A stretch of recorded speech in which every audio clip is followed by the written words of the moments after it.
In this problem, we're looking at number 3. We want to find what force keeps a car in the circle going around a turn. So this is the Google Maps, the on-top view. Looking on top, I can look at my circle. I have my car from the top going this way. We'll say it's going with this velocity tangential. And so I can think about it. Well, gravity is down into the page. We haven't done with that. Normal force is out of the page. So I have to look at what other forces. The only other thing touching this is the surface. Right? So that force has to be to the center, right?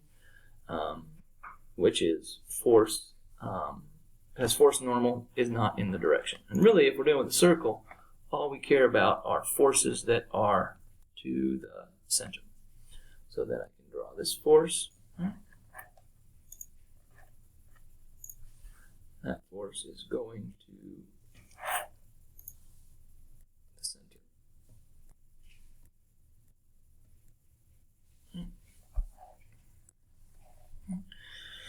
Now, what I want to do is, it has to be there. Why is there a maximum speed? Well, we know for the equation for F net centripetal, that equals MAC. And so this becomes the only force is the force of friction. It's positive because it's the center, and that equals mv squared over r. So if I looked here, this equation needs a specific force because they have to be equal to each other. If I don't have the specific amount of friction over here, then I won't be able to go around the turn. Right? This force lets you stay at a specific radius. So now what is the maximum speed? Well, we can already see I have my equation. So from there, I can plug in my numbers. I don't know the force of friction. Okay, so I can't quite do this. But I do know the force of friction also equals mu Fn. And that equals mv squared over r.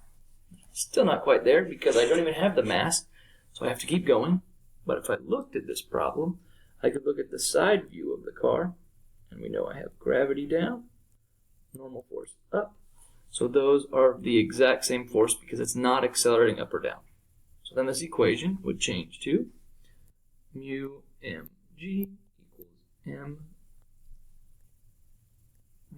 squared over r. So if I have mass in every term, it will cancel.